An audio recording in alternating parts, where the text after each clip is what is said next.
Oh, hello, this is Chung from Walk with Tak. Welcome to my YouTube channel, which is designed to help you to make home cooking as part of your daily routine so that it can be a viable alternative to fast and ultra-processed foods as a long-term investment for both your physical and psychological health. In this video, I'm going to discuss how to make best use of rice noodle. Several days ago, I posted a video on how to make a rice noodle soup. Now, rice noodle soup is probably the most popular way how rice noodle is being cooked. Rice noodle is very popular in Vietnam, which they eat rice noodle soup almost all throughout the day, and also in southern part of China. However, rice noodle also used in other part of Asia and used in a Chow approach. Now, rice noodle is very flexible. It can use in many different kinds of dishes.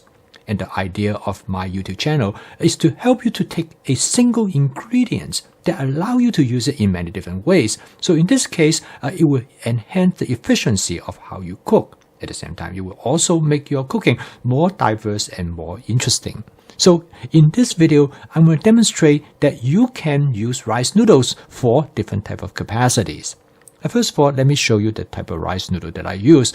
It is a rice noodle come from southern part of China, which is the origin of rice noodles. This rice noodle is a relatively thin type of rice noodle. Now, you can buy rice noodles that are already cooked, but there's no reason for that because cooking rice noodle is very, very easy. In fact, it is probably the fastest noodles to cook. I make my rice noodles in my Cucina 14-inch stainless steel wok.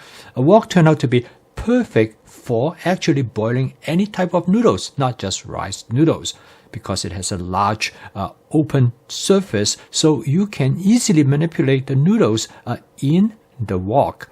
The rice noodles takes only about 4 to 5 minutes to boil, and the nice thing about if boiling the rice noodle yourself, you can control the texture of how long you want to boil the noodles. You can boil them shorter if you want them to be more in the al dente, or if you want to boil them longer if you want it to be soft. As you can see in here, I used a pair of long-handled tongs to tear up the noodles. And in fact, it takes only 5 minutes for me to finish boiling these noodles to the texture I want. To stop boiling the noodles, I transfer them into a large bowl of cold water. In fact, that's probably the best way to stop the rice noodle from cooking, rather than pour them into the sink and then rinse them with water, because this way you just drop the noodles directly into this large bowl of cold water and it will stop cooking immediately. And the nice thing is that then you can lift the colander and drain the water right there, and this makes it much easier and simpler. In the past, when I make rice noodles, I usually only make partially of the bag that I have, but now I boil the whole bag. And the reason is that because I can keep the rice noodles in the refrigerator and they actually store very well. So in this particular case, I only use part of the noodles that I boil, and the rest of the noodles, I store them in a plastic container and I store them in the refrigerator, and they last for about a week to 10 days. And then I can use these rice noodles for different type of purpose. I can use them for lo mein or use for chow mein, as I will demonstrate in this particular video.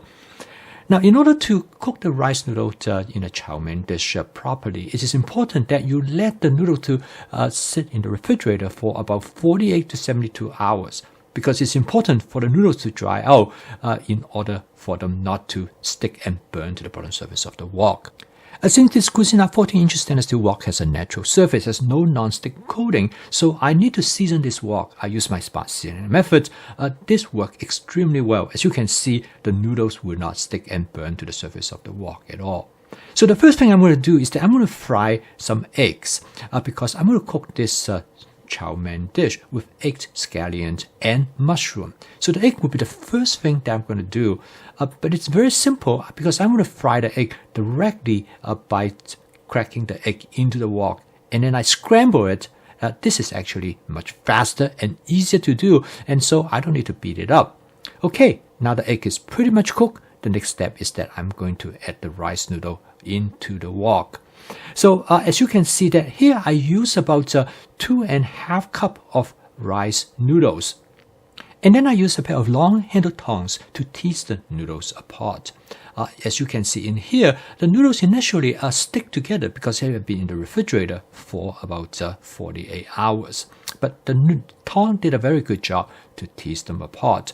Now, you do not want to warm them up in the microwave. Somebody do that, but if you warm them in a microwave, it will generate moisture, and that will cause the noodle to stick and burn to the surface of the wok. As you can see in here, the noodle has no any signs of sticking and burning to the surface of the wok. It's actually, I can move them freely on the surface of the wok, and that is a very important step in how to make sure the noodle fry properly.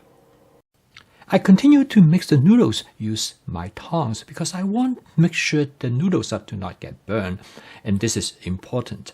You notice that the oil in the wok are pretty much depleted, and to prevent the noodles from burning, I add some additional oil. I put my oil in a squeeze bottle, so you can see that it will allow me to add just the amount that I want. And having the oil in a squeeze bottle is truly a great advantage, and I strongly recommend you to do that. Okay. By now, the noodle is almost fried to the point that I like. I do not want it to be too burnt, but I want it to be slightly crisp. Next, I'm going to add some scallions to the noodles. Now, this scallions has already been in my advanced prepping, so it is very easy for me to grab what I need. And then this is followed by the addition of some portobello mushroom.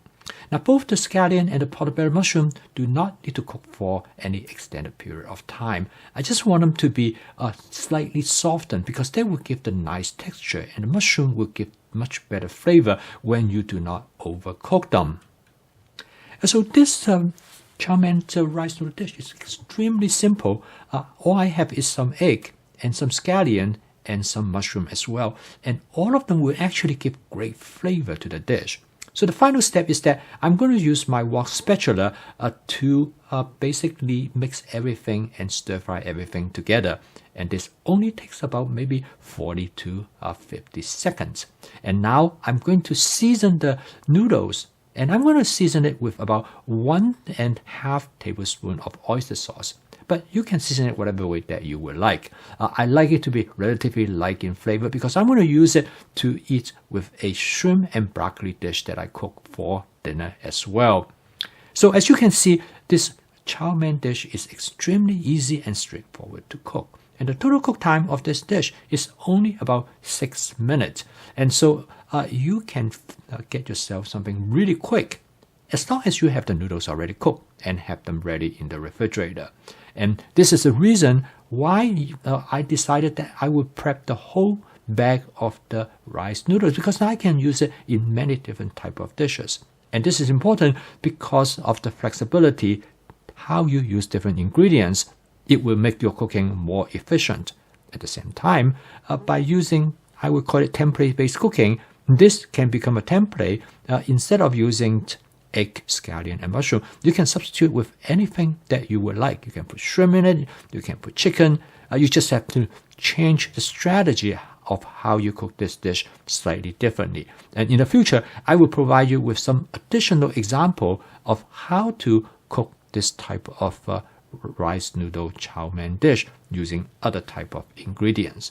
Again, the goal of my YouTube channel is not to provide you with specific recipes, because I truly believe that if I show you the general idea, the principle, how to cook a particular dish, it will give you much greater possibilities in creating your own dish that tailors specifically to your need.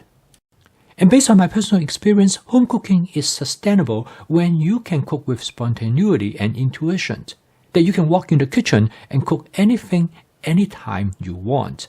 And the fast cooking system with flavor chasing, advanced prepping, stir frying, and template-based cooking is designed to help you to achieve this goal. And specifically with flavor chasing, I believe that I can cook better than anybody else, at least for me, because I know exactly what I like.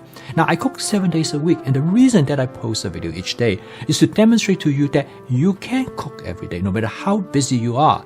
And of course, in my case, I also post a video each day, which I spend time to produce the video. In addition, that I also find time to cook. And this is the reason I hope that this will provide you with an idea of it is possible no matter how busy you are, you can make home cooking as part of your daily routines. So keep on cooking.